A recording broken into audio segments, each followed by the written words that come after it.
Gut.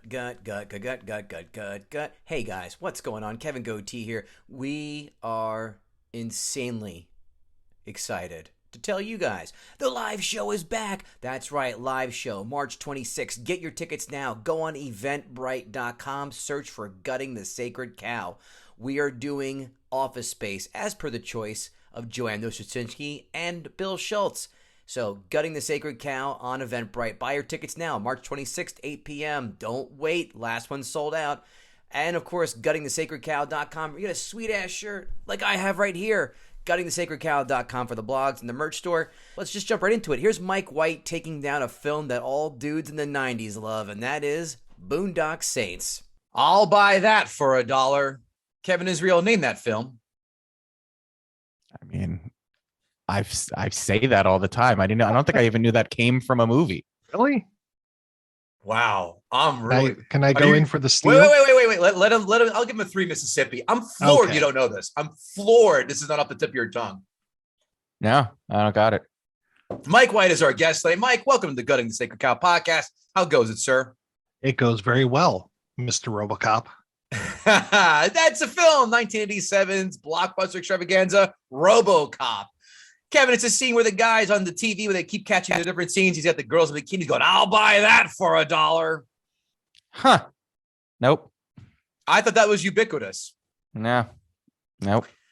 And QR fans going, Kevin Israel doesn't know a fucking thing about movie quotes yet again. That's the fans. Don't yell. Don't laugh at me that you got it wrong. The fans will remind you. Kevin Goatee, Kevin Israel back. Here we are, Mike White joining us for a film that I got to say is probably one of the most beloved films of our college era, Kevin Israel. That film being 1999's Boondock Saints, a budget at the time of $6 million, a box office haul of $30,000. I knew that would get a chuckle out of you. $30,000, a 2021 budget of $10.2 million, a box office haul of $51,712. And yet they made a sequel. Yeah, well, the story, I mean, I can get into it now, but that's in my 5 fun facts. That's by far the worst box office haul. And we don't even do porn on this podcast. IMDb, as we all know, is a scale 1 through 10 with decimal points. Hey, Mike, take a guess. What do you think the Boondock Saints scored on the old IMDb? Oh, gosh. Knowing the fans for this movie, I'd say a 9. Bold. Kevin Israel. I have absolutely no feeling for what this would have, so I'm going to go like a 7.2. 7.7. All right. Ooh. All right, I'll take it. Rotten Tomatoes 1 through 100 percentage score. Kevin Israel, the critic score from Boondock Saints, if you'd be so kind. 61. Mike. 29%. One of you has 2 showcases. And I think Mike White's cheating because it's 28%. What? Holy cow. I would have never Wow. guessed. Is that the lowest critic score we've ever had? I think it might be. It's easily top 3. I got to go see all the films that we've done. And I think that's got to be the lowest. I wouldn't be surprised. I would. Hey, all of our listeners, I don't have time for this shit. Why don't you go back and do a deep dive and pull all those numbers out for us? Back to you, Mike. What do you think the audience gave Boondock Saints on the old 1 through 100? Again, this has got really ardent fans. I'd say at least an 80%. 90. Kevin Israel. Wow. I can't go as high as an 80. I'm going to go. You went 90. 69. 69. Again, I think Mike's cheating. 91. Really? Wow, this is a 91 fan. That's nuts. That's amazing. The scales are so heavily tipped. When was the last time we saw a film with this much variance, Kevin Israel? No, this whole situation has me shocked. I'm a bit kerfluffled. Quotes. I was at first I was like, there aren't any quotes in this film. Then 2 jumped out at me and go, good. You look like Mushmouth from Fat Albert. That was good. Again, if you were born before 1993, you have no idea who the hell that is unless you've heard a song or 2. about it. And when they were in the strip bar, the strip club with all the multi rooms and multi mirrors, what the fuck are you doing? I'll tip her. I'll tip her. Where he's fueling up the dead chick with the tits. I'll tip her. That was funny. Kevin Israel, a quote from you. And shepherds we shall be for thee, my Lord, for thee. Power hath descended from thy hand. I'm not reading this whole thing. No. I was going to say, did you learn all that in altar boy school? Yeah, I was a Jew. He's undercover, folks, trying to get diddled by the priest and be the spotlight target. How about you, Mike? Any quotes jump out? My quote is actually a physical action. It's kind of waving my arms like Willem Dafoe, directing the orchestra in my head. I see. The orchestra of violence. 5 fun facts. In 1997, Duffy, I forgot his first name already. Well, Troy, thank you. Was working as a bartender in Los Angeles. At the same time, he was trying to sell his script for the Boondock Saints. The media loved the idea of a local bartender who had written what might be Hollywood's next great film, leading the screenplay to spark a bidding war between major studios. The war ended when Miramax's Harvey Weinstein showed up at Jay Sloan's, the bar where Duffy worked, to offer him a reported $300,000 for the script and promised to buy the bar for Duffy. Wow. Did he? Well, yeah, we're going to get on that. Number 2, the movie opened on U.S. screens on January 21st, 2000, but was shown in 5 theaters in Boston for 1 week only. The country was still reeling for the massacre at Columbine High School less than a year earlier, and 108 minutes of men who were open to killing any person they consider evil wasn't the most popular concept with audiences. That's a lie. Columbine was April of our senior year. You're gonna tell me 9 months later that people haven't just kind of calmed down? Completely forgot about it. Yeah. That's what you call burying the obvious. Like most artists, Duffy had a very clear vision for the film. This led to some contentious meetings, again, with potential collaborators, including getting into an argument with Ewan McGregor over the death penalty during their first meeting. Duffy's volatile personality ended up costing him the deal with Miramax, leading to have him shop the film around to other distributors. So no, the bar was not bought for him. Now this guy. Well, don't be a dick. Yeah. Oh, well, Kevin. That's the lesson. Yeah. Well, hold on. Fun fact number 4. Reportedly, Duffy wouldn't even consider Brad Pitt in any role. And Overnight, the documentary, which is about Duffy's life, captures him on a phone call with his casting agent, calling Keanu Reeves a punk and Ethan Hawke a talentless fool. At one point, Duffy would throw parties and meet with actors like Patrick Swayze, Ewan McGregor, Jeff Goldblum, Mark Wahlberg. And now, of course, the actors dropped out for a variety of reasons. Filming conflicted with Wahlberg's role in Boogie Nights, good reason. Swayze and Goldblum passed, and McGregor turned down the role after Duffy showed up to a meeting drunk and incoherent. Could you imagine if this movie featured Brad Pitt and Keanu Reeves? I don't give a fuck if it was Ethan Hawke and Jeff Goldblum, even the latter of the two of the scales. I guess because this came out in 2000, so they had to film this pretty much the same time Phantom Menace was filming, or no, because Menace was 99. Mm-hmm. So Ewan McGregor was fresh off Phantom Menace, for Christ's sakes. Swayze was on the tail end. Goldblum was Jurassic Park 2 was 97, so still kind of there. Marky Mark was about to take off. Yeah, again, and Keanu Reeves just had The Matrix come out, for Christ's sakes. The fuck? This guy's like Vincent Gallo from Buffalo 66. Do a Google on him, people. You'll appreciate that. Thank you, Mike. You got that one. The Boondock Saints, like I said, secured a theatrical run in 5 theaters in Boston for 1 week. After that theatrical run, it seemed as though that would be the end of the film until Blockbuster got involved. Blockbuster Video took a chance on the Boondock Saints, booking the exclusive rights to the video rentals for the film. Banking on the sensational news stories that accompanied Duffy's rag to riches tale to get customers interested, Blockbuster made the film available in stores across America. Then through word of mouth and every swinging dick kid in college is for dorm rooms with the poster. The Boondock Saints' popularity grew until it became a bona fide cult hit. Before Blockbuster got involved, the filmmakers had no way of getting their film out, but once it did, the film became their highest grossing release in the first 6 months. Who else was renting movies besides Blockbuster at the time? But they wanted the exclusive rights. Hollywood Video. I was going to say, I was about to say California Video. Yeah, but I mean, all right. So they had 3% of the market, and Blockbuster had 97. Yeah, and the mom and pop places where you could rent porn.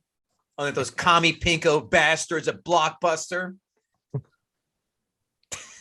But it was always fun to go into Blockbuster and ask them where their porn section was. Yeah. Oh yeah. Especially some kid wearing khakis. We don't rent porn here, sir. We don't have that here, sir. You're describing my life. Didn't they have like toned down versions for some real hardcore R-rated films? Like I don't remember them. For some dumb reason, I don't remember them allowing Showgirls to be rented there.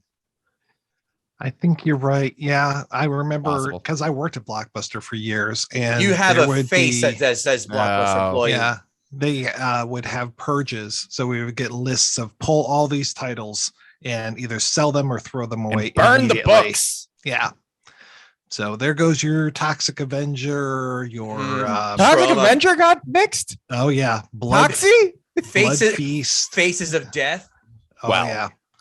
I mean, these are they went through and they did a whole Herschel Gordon Lewis purge. So Color Me Blood Red, Blood Feast. I mean, Wizard of Gore. They were just all nope. Get rid of them right now. Yeah, you can really tell somebody's age by asking them, "Have you ever seen someone get eaten by an alligator?" They say no, they didn't see Faces of Death. That's right. Or Lake Placid. Somebody really get eaten by an alligator. Right. You know what? Ready for this? I never saw Faces of Death. I did, but I was very drunk, and I only remember the alligator. Is it worth it? Is it worth the? No. It's just random scenes of. I mean, you could find much worse on the internet now. Oh yeah, yeah. Like at the time, seeing people actually die was horrifying, but unfortunately now I think we're pretty desensitized to it. I don't know how much of that was staged either. The one thing I remember was some sort of like monkey brain eating scene that wasn't from. Yeah, that's right. That's right. Jones. Yeah. Didn't somebody else get shot? I thought I saw a clip of somebody getting shot in the head. I seem to remember there was a bear feeding scene where it's like, oh, look at it. It's so cute eating all this bread. And then it goes. It pulls his arm off. Yeah. Wow, this whole discussion went south. Anyhow, let's go to Ask Gutter. Brandon Oglesby, Newark Night. For Mike, are any of the gunfight scenes in this movie on your list of best movie shootouts? Ask a gutter. I like that answer. Pause. Thank you. Taco Shirt Krill and our pal. For Mike, if the song Shipping Off to Boston had been written in 1999, how many times do you think it would have been played throughout this film? At least 5. Ain't that the truth? Rex Crumb on Boondock. I found out about this movie while drinking on a train between Vienna and Prague, 2 wonderful cities. Didn't get it then. The documentary Overnight about director Troy Duffy, is a brilliant look at a guy who was given all the rope to hang himself and did so spectacularly. No question. No question. Yeah, Just to say no fair. question. That's good. I agree. Let's see. A lot of Breakfast Club ones in here we have too. Let's go to the next section. Okay, Bango 2331. I've never watching. Okay, as for Boondock, what was worse, the awful Irish accents or Willem Dafoe in drag? I remembered the Willem Dafoe in drag part being half the movie, and then when I rewatched it, I was like, "Wait a second, is that what you wanted it to be?" No, strangely, because I'm not gonna lie, he wasn't that bad. Was he working for you? Reminded me a little of Patricia Arquette for some reason. I'm not sure, but yeah. So definitely was. I was like, oh yeah. You mean Patricia Arquette now? Gotcha. Yeah. Number 2 by Bango. Is there anyone in your life that you jump off a roof with a toilet in hand to save? Well, I mean, Kevin Israel, of course. Obviously.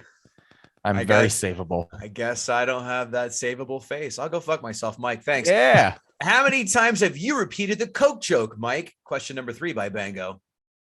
Well, there's a lot of words in that joke that I am not a big fan of. It's a pretty good joke, I have to admit, but so none, never. He's lying. That's a safe word when he goes to S&M clubs. That joke has been told so many different ways. That was almost the original aristocrats joke. Kevin. You know what? I couldn't remember the word as aristocrats because I was gonna say it's like. Oh, were you? Oh, yeah. So cute. I just couldn't refer. I couldn't. My brain is on a delay. Yeah, that's called kid fog, as we call it. It was very American Werewolf in London. Like that joke, I think works better because you don't have to go for the N word or anything. I don't remember the Werewolf in London. I don't either because American Werewolf in London was terrible, and I've only seen it once and don't plan on seeing it again. What? Oh, I loved American Werewolf in London. Yeah, me too. Really? It has one of the greatest werewolf transformation scenes. Wait a minute. Wait. Scott Howard, Teen Wolf. How dare you forget one of the best? That exchange shows you where Kevin Goatee is coming from. Okay. This is totally nonsensical talk, fellows. I wish you guys had a book on sarcasm translation. Continuing on, that's actually the end of all of our Ask a Gutter questions. So it's time to let Mike White come out here and recite a prayer with a rosary bead in hand and speak. Was that, I don't know what they were speaking in tongue. Was that Gaelic at times? Did I miss that? Yes. Yeah. That's my assumption. I could be wrong. And I'm sure fans will correct us. Kevin Israel, let's have Mike White. Got the sacred cow. That sounded almost exactly beat for beat this time. I sounded good to me. Sure did here. Go ahead, Mike. The floor is yours. You don't know how hard this is for me because I'm usually the nice guy and I try not to just lay into things. I don't even cover things that I don't like most of the time. Sounds like Mike's a lot of it's not you, it's me, and that's why I'm breaking up with you. All right. So don't couch it, just get to the gutting. Yeah. Thinking of the subpar post-pulp fiction garbage, the Boondock Saints is a masturbatory exercise in style over substance. It's the story of two Irish brothers who inexplicably become the arbiters of justice among the many mobs of Boston. Directed by the belligerent bad boy Troy Duffy, the filmmaker thought he was going to be the next Cinderella story of a film fan made Hollywood hotshot until his own inflated ego nearly stopped his career before it started. The film cribs blatantly from Quentin Tarantino's playbook, which makes it a copy of a copy of a copy already. We've got a fractured timeline, quirky characters, a little prayer before dispatching bad guys, bad jokes, and a liberal amount of the word fuck. Granted, this was the era of Tarantino clones, some good, some awful. This scale tips towards the latter. When it comes to Tarantino's films, his weakest link is always his own ham-fisted performances. In the case of the Boondock Saints, a lot of blame can be laid at the feet of David Della Rocco, who had his role written with him in mind. If there's anything nice I can say about the film, it's that Willem Dafoe gives a great performance as the FBI agent, a self-hating gay man on the trail of the Irish brothers and their friend Rocco. Though as the film goes on, he becomes increasingly unhinged to the point where he becomes a cartoon character. While I may dream about Willem Dafoe in drag, I don't need to see it in a movie. Running at 108 minutes, the film starts dragging just when it should become more exciting. There's far too long of a hiatus after Billy Connolly, who is supposed to be the ultimate badass, joins the fray. The film ends with a whimper rather than a bang, which is not unexpected with all the bullshit macho posturing that riddles the film. The most entertaining thing about the film is the documentary made about Duffy overnight, where you can witness the downfall of the enfant terrible as he loses the support of all those around him, burning bridges before he even crosses them. 23 years later, the film is something of a time capsule. Hold on one second, Mike. You're not reading an essay to us, are you? This is the last paragraph. Okay. 23 years later, the film is something of a time capsule which captures that sideways gun, black trench coat perception of cool that came from Chow Yun-fat and got watered down to a generation of frat boys and high school dropouts who still snigger at saying the F word. No racial slurs, please, in your essay. Thank you. By the way, Mike, how many times people have told you look like Brian Posehn, but not a ginger? This might be the first. Israel, do you see this or no? A little bit, yeah. Yeah, okay. And by the way, this is your face, Mike. It just didn't translate very well. I like it. That's great. But a late breaking Ask a Gutter. David, the producer, just chimed in. Our pal, David, there we the producer. go. He said, Boondock Saints, Troy Duffy, who directed it, invited me to Easter 10 years ago with Ron Jeremy. True story. Wow.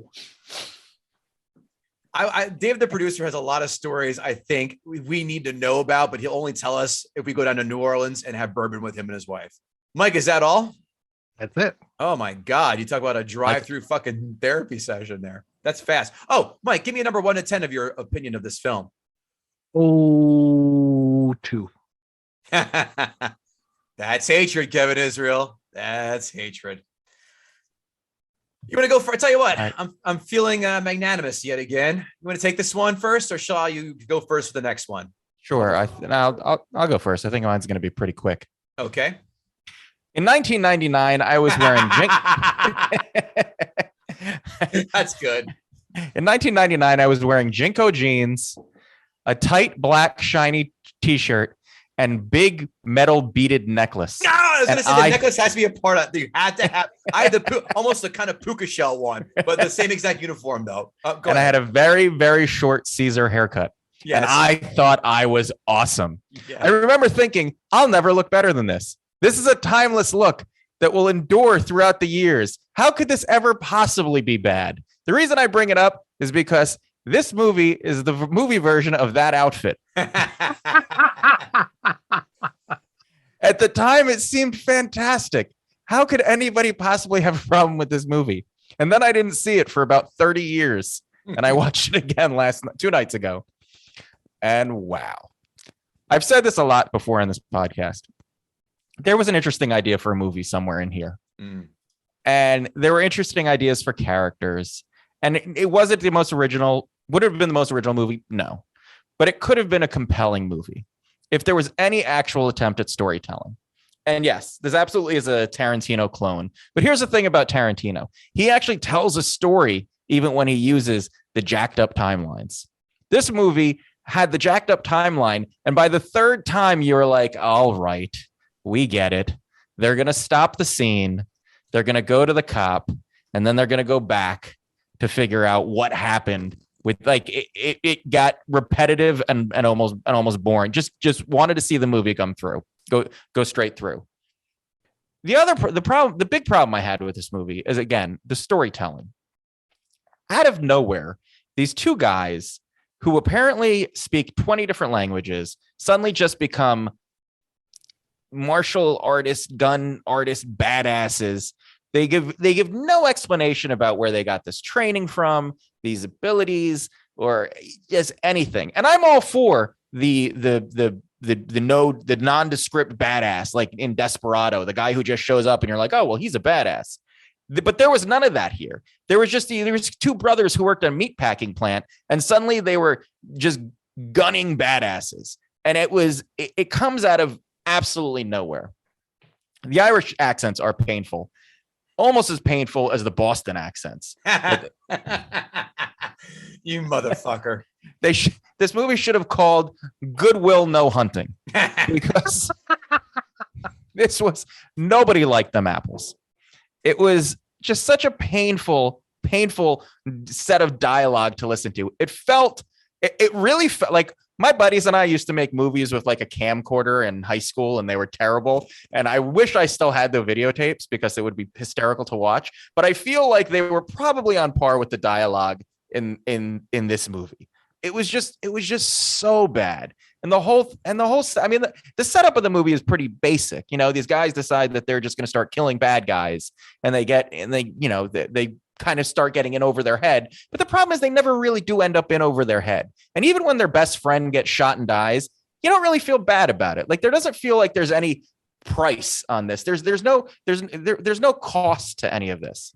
And then the biggest problem I had is the whole situation with the father. He comes out of nowhere. Yeah. They had no idea that this is what their father was doing.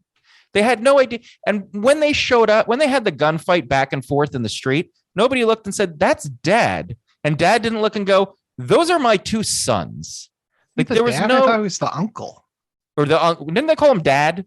Yes, Maybe. they did. Did they? Okay. Yeah, at the end they go Dad. Because they finished the Wow. prayer. He finished the prayer that they did. Right. It's their father. And Family I think in prayer. the sequel, because I think I saw some of the sequel, and I think it further establishes that that was the father. Wow. Totally. But that missed comes out of nowhere. And it's supposed to almost feel like a twist, but it wasn't a twist at all, because you never saw this guy until that one gun battle scene. And then suddenly he's their dad and they're on the same side. And it's like, how does everybody make these turns? Even William Dafoe's sudden turn from, hunting these guys down to working with them to basically being their source came out of nowhere. There were a lot of cool ideas. And the movie The Accountant did that better, where you found out that, this like psycho hitman was actually working with the FBI, and the FBI was feeding him the information about what he needed to do. There were so many glimmers of what could have been an interesting movie in this, and it missed all of them spectacularly. It's almost a great movie to see how bad a movie can be with so much potential.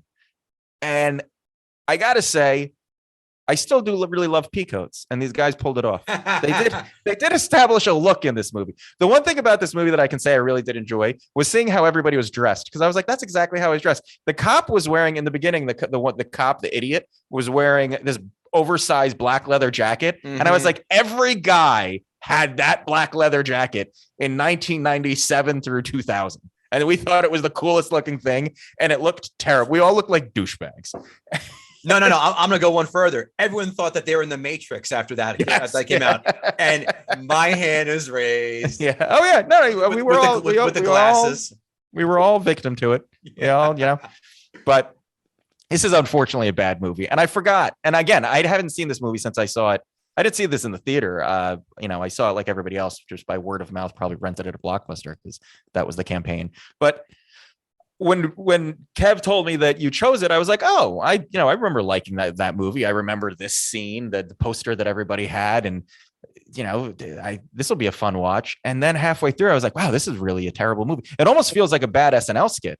Like it feels like satire to it's such a bad movie. Right. And it's really a shame, because I do remember it more fondly, much like I remember those Jinko jeans and metal beaded necklace, which was also awful. So yeah, I'll leave it at that. This movie is just bad. For nostalgia's sake, I'll give it a 3. Woo!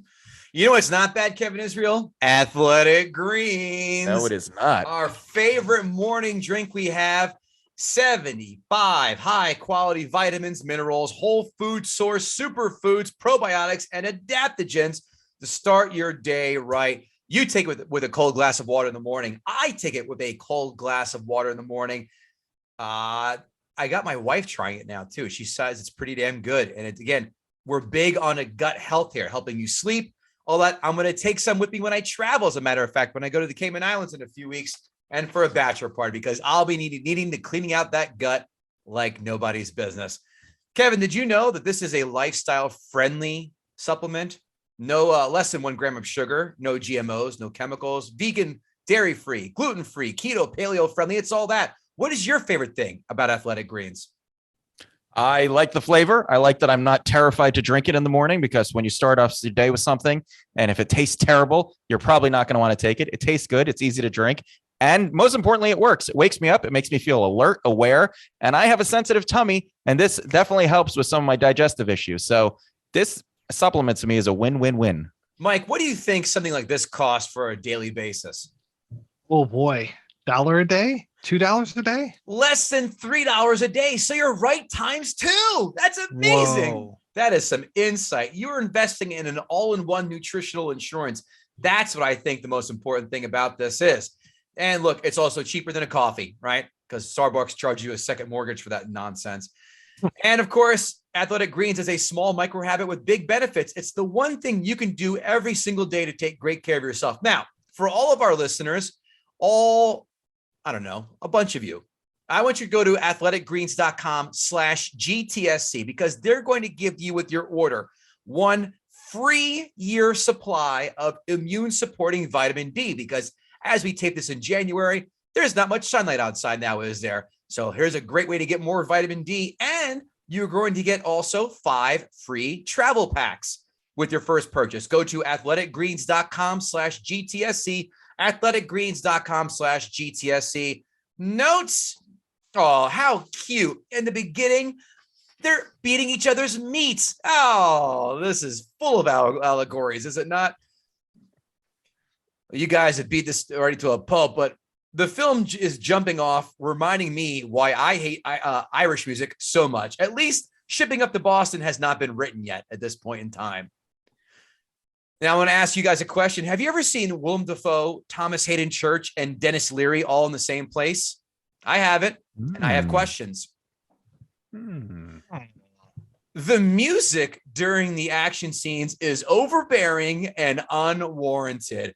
It's like someone said, let me put in a generic rock bed that sounds something close to Godsmack in every time there is a fight scene. Go to any club in Hoboken in 1998, and that's exactly what it sounded like. Whiskey Cafe, Party of 3. Was that Duffy's band during that part? Yeah, probably. Oh, boy. The cops at the murder scene were some of the worst actors I have seen since Ron Jeremy. And speaking of Ron Jeremy, I didn't recognize him almost without his greasy dick and a 17-year-old methed up runaway from Nebraska. Jumping down 4 stories, shouldn't his knees be puncturing his stomach right now? No? Oh, sounds like this film is going to ask the impossible from the audience. These secondary characters are worse than having a diarrhea attack in a dive bar with a filthy toilet and the single-ply toilet paper. Willem Dafoe's character is beyond cartoonish and insanely over the top. In fact, he's more over the top than Stallone was in Over the Top. Like a switch. Willem Dafoe must have been an absolute joy to be in theater class with, right? Yeah. All right, Willem, we get it. Your method. Turn it off. You're just going to the bathroom. You don't need to do a fucking song while getting the key to take a piss. Did you see he did a SNL this weekend? Did you see any of the skits? He overacts in every single one. It's amazing. I haven't watched SNL in years because it's just not funny. 35 minutes in, and this puppy is dragging like an amputee with cerebral palsy. This film has amateurish polish all over it. It's just got that stink of direct to fucking, it makes Canon films look like fucking Paramount classics. Oh, and now we go to black and white scenes. This film is like a film student who is finally getting more than $1,000 budget to do his own film. This wanted to be Tarantino or Guy Ritchie in the worst way, but it ended up looking more like Nicole Richie or Lionel Richie by my taste. It's bad enough that I have to translate Irish accents, and now to really insult me, they have to talk with food in their mouth with that horrible Irish accent. They might as well scrape their teeth on their fork while eating to complete the trifecta of things that send me up the fucking ceiling. Why does everyone love this film? The idea of religious hitmen? It sure isn't because of the characters, plot, or performances, because all these fucking stink. This movie is like the homecoming king or queen you see at the high school reunion. 35 pounds later, and that varsity jacket doesn't fit so well, does it? A little bit tight. Is Dafoe, by the way, this week's That Doesn't Happen, Kevin Israel. No one talks that loudly in public about being in the mob. That doesn't happen. Not even in Goodfellas. They called it that thing of ours, or just people in a little conversation hunkered over. Is Dafoe trying to recreate his death scene from Platoon? Yuck. I picked that one up too, yeah. Willem Dafoe better have a huge insurance policy because he's a perfect candidate for a pulmonary embolism at any time of day. This film can be explained in this exact timeline. Hit and then kill, loud music. Willem Dafoe overacts. Irish guys scream at their Italian friend, more killing, more loud music. Dafoe with more classical music and more overacting. Wash, rinse, repeat. I don't know about you guys. I don't think this is the first time this was Willem Dafoe in women's clothes for a role or a non-film role. Yeah. Very comfortable in women's clothing. Yes. Yeah. He pulled it off. Yeah. Very natural. I bet Billy Connolly has an overwhelming musk about him. He probably has a stinky belly button, is my point. I saw this film when it came out on DVD, right when it came out, and I remember liking it. After a recent rewatch, this is fucking terrible. I didn't like the main characters and shit. Even Willem Dafoe annoyed me, and I love him in damn near everything he is in. The acting was beyond pedestrian. The story was elementary, and I could give two fucks about the characters who are supposed to be some super duper, ironic or even, some kind of original idea, religious hitman. No. They tried to make this too Tarantino-ish. Defoe's character had a world of possibilities, and what's he known for? A self-hating homosexual who loves to investigate scenes while sporting a Sony Discman. Not exactly moving mountains here, people. Boring, unmemorable, and I will never watch this again. 2.5 out of 10. Bing, bang, boom. How many times has this happened in this podcast? The guests are starting to feel us out. Although I am shocked that this sucked because I remember, like you. So was I. Yeah, I was worried. Critics, 5-star reviews. An enthralling gangster epic, a solid action film, and a jolting vigilante justice crime cape. What did that mean? I don't know. The Boondock Saints on one level is really a great to direct to video cult film. Stylish, defiantly endearing, and borderline iconic. Where was it stylish? Please. Have there already been any great direct to video movies? I mean, other than the stuff we dealt with during the pandemic that had to go. Yeah. I have to think, but man, I think Red Rock West was probably one of them. I don't even know that movie. I don't even know it either. It's really good. It's man, talk about a cast: Nick Cage, Dennis Hopper, Say no more. Flynn Boyle. It was directed by John Dahl. It was fantastic. It was so good that they actually brought it out theatrically. After I think What's the name possibly of it? Red Rock West. Yeah, same guy that did The Last Seduction. Oh, with Linda Fiorentino. Yeah. Willem Dafoe's, by the way, she was Beverly D'Angelo without the tits and a brunette. Lispy, short, got it. Never mind. Although one of them fucked Al Pacino.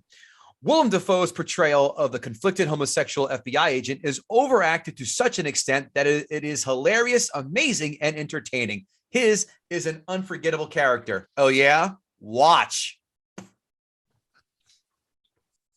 I just looked up Red Rock West, and it started with one of my most hated phrases when describing a movie. A neo-noir thriller film. I don't want to hear for neo-noir. I don't want to hear the word neo unless we're talking about The Matrix 1.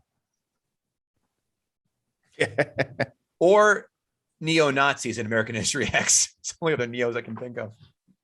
If you can't sit back and enjoy an entertaining popcorn flick like The Boondock Saints, then you'll probably never understand the difference between movies and real life. Wow. What a dickbag. While I don't think the flick really has much of a brain in its head, it sure isn't boring. Oh, yes, it is. Critics, 1-star reviews. A ridiculous, self-important amalgamation of rehashed macho posturing and slow-motion bloodletting. Do yourself a favor. Do not attend a convocation with these saints. Oh, someone thrown a little religious term. He was like, as he was typing it, he's like, this is a good one. If I was a douchebag blowhard critic, my 1-star review would say, Guess what? You're not going to see any white smoke when these saints are voted on or canonized. Oh, Ooh. yeah. From this cast, you'd expect better. Really? Is this cast all that dynamic besides Defoe? My answer is an emphatic no. Norman Reedus went on to be very famous with Walking Dead. Right. 23 fucking years later. Not at the Yeah. time. No one's looking for Norman Reedus. No. From this cast, you'd expect better, but it's mostly just a redundant Tarantino wannabe. It's one thing to make a film that's violent and profane. It's another to make one that's a moral black hole and do it because black looks cool. Black looked very cool in the late 90s. Damn right it did. As Kevin Israel and I Tell my Sketcher boots that black wasn't cool. I'm just going right down memory lane going, Yes. you know, let's go to Hot Topic and pick up a new shirt. Structure. That's it. I think Chess King was past its prime. Chess King. No, Boy. Oh, I could tell you some stories about Chess King. maybe if there's time, hit up Aeropostale. Yeah, there you go. Oh, While it was boy. still cool. You know, Abercrombie is still doing well. I'm floored. I thought that died out like the dodo by now. Wow. Teens love it. Yeah, and so do Child Rapist. Next, Oh boy. an embarrassing waste of time and nothing even resembling the guiltiest of guilty pleasures. Now that I agree. Duffy's models are clearly snarky, ultraviolet, Tarantino-esque crime pictures, but this movie's cleverness is not quite on par with its bloodlust. There was no cleverness in this movie. I would love to look up bloodlust and see if there's a second definition. Bloodlust, a man who eats a woman's puss out while she's on the period. Bloodlust, noun. Okay. We call that running the red light, or the Detroit Red Wings are playing a home game. There you go. Amazon, 5-star reviews. This podcast has devolved into period talk now. If you have not yet seen this cult classic movie, you need to stop reading this review and start watching it now. It is the greatest movie of all time. Every single person has thought about making the world a better place by killing evil people. Plus, the acting is wonderful. The plot is fantastic. The characters are deep. Don't just stand by like Kitty Genovese's neighbors. Wow. These neighbors. Wow. From the first second, literally, the action was on. I couldn't figure out what was happening at first, but it all became clear. Action-packed, unexpected twists, symbolism, ethics struggles, manic emotions, incredibly powerful bond of brotherhood, a holy war against evil. Words are tame after the emotionally charged atmosphere of the movie. The caliber of the movie I must watch more of to catch the nuances I missed the first time. Defoe mastered his character, the two saints as well. Superb. Where's their nuance? Are they trying to do the Ezekiel 25:17 thing and call that nuance? Yeah. If you could tell me anything about the two brothers and how they're different from one another, Yeah. I would love to know it. Other than the color of their hair. You like dogs? I like dogs. You like dogs? I like dogs too. Dags. This movie is funny, dark, gritty, but so fun to watch. I only wish the sequel was good. Many today who are not used to R-rated movies might think it's a bit much, but if you were born before the year 1995 when R-rated movies were normal, you'll probably see this more as a tame rated R movie. You're turning purple, Mike. That was a good one. Many today don't understand R-rated movies. Yeah. What an underappreciated film by critics, in a manner that not only tells a compelling tale, but knows when to do so both seriously and lightheartedly. This movie is a perfect balance of tongue-in-cheek commentary on the genre, while still being a vital addition to the very same genre it pokes fun at. What a fantastic performance by the leads, Flannery and Reedus, whose on-screen chemistry made me really believe they could be brothers. Willem Dafoe was also amazing. The narrative and styling and editing choices of this film are beautifully done, and how the narrative style reflects the plot and implied realizations of characters is truly brilliant. What a fantastic movie. I wish I bought it instead of rented it, but I honestly wouldn't mind paying it to watch it again. And as a broke college student, it's got to mean something. So how many ramen noodle packages is this film worth, guys? I say half of one, which is about 5 cents. Yeah. Amazon. I guess it's out Good. of print now, the one with the audio commentary. Boy, I would have loved to have heard that audio commentary. Oh my God. See, this is the part where that overrated piece of shit Keanu Reeves said he had a problem with the script. Amazon, 1-star reviews. Two good old boys frolic and romp, being badasses, in quotes, in their own minds as the obsequious police precinct bows in awe at their murders. Irish-centric cliches abound in the Irish-exclusive neighborhood, who are also badasses, in quotes, in their own minds. Better be Catholic and Irish if you venture onto their turf. Laughable main characters more than a joke than anything else, let alone actors. Overworked attempt at a meme done far better and far earlier in cinema. To call itself a cult classic is disingenuous. Signed, Bono. Jesus, just say the movie sucked. Everyone just went to Oxford to get their master's in English lit to write a fucking review for Amazon. Very disappointing. I kept watching because of Norman Reedus. Really? Him? He's the draw? There's a low bar these days, boys, and I don't want to be part of this world much longer.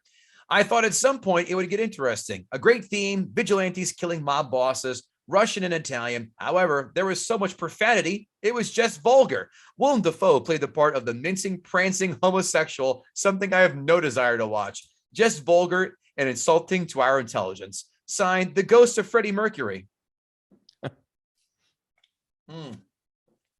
From the first 10 minutes, this movie is nothing but nauseatingly superficial Irish stereotypes, unintentionally contrasted with events that just wouldn't happen. You just can't walk up to an altar during a homily. Whoever wrote this clearly never went to church. And next on Mythbusters, walking to the altar during Mass, debunked or not. Wait till they see The Departed. If they thought this was one big cliche pile of jambalaya, what the fuck is that? The movie was beyond boring and unbelievable. I stopped watching after the second murder scene. Foul language and violence don't bother me in movies. Bad acting, paper-thin plots, and completely unrealistic storytelling does. This is a hard pass.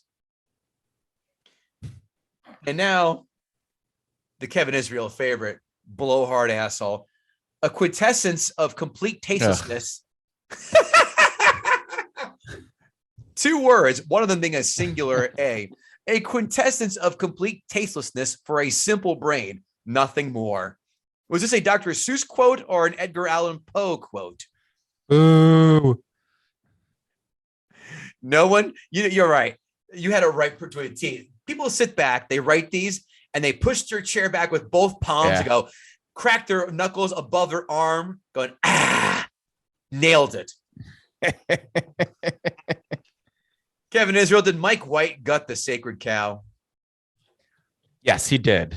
But Mike, before you pull a muscle patting yourself on the back, Okay. this wasn't a tough one. No. But you know what? To your credit, a good gutter knows the movie to pick, and you picked the good one. Unbeknownst, because I was like, this is kind of good, right? Yeah. This cow got a rotten blood transfusion filled with AIDS and every other communicable disease imaginable, and all it took was just an exposure to the common cold for this cow to collapse under its own weight. Yes, Mike, you did gut the sacred cow, but as Kevin aptly pointed out, it didn't take much because this film blows. But Mike, thank you for letting me relive my 1999 wardrobe. I appreciate it.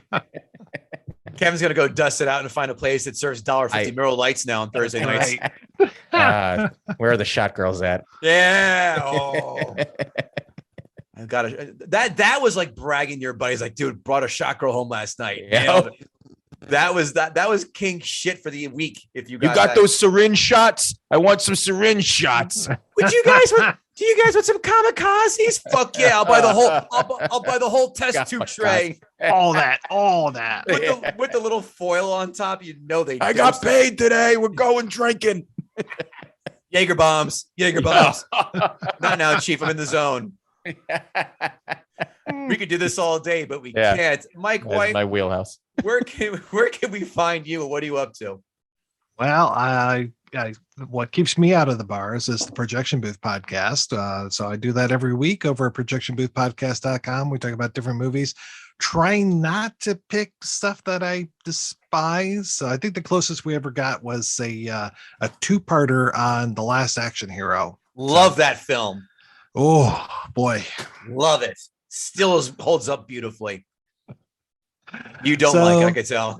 Not a big fan. Not a big All right, fan. And well, listen, I'll come on. I'll defend that fucker. You watch. Oh boy.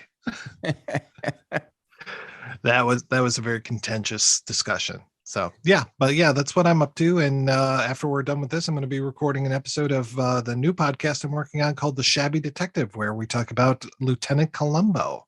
So yeah, a little bit of both, little TV, little movies. Excuse me. You know. Mike, I don't know many old people that listen to podcasts. I hope you have a direct pipeline in some nursing home or community, at least, that's over 65. Oh, 100%. Yeah. All my mom's friends love me. Do you post this on the Facebook to promote it and on the intranets? All about the LinkedIn.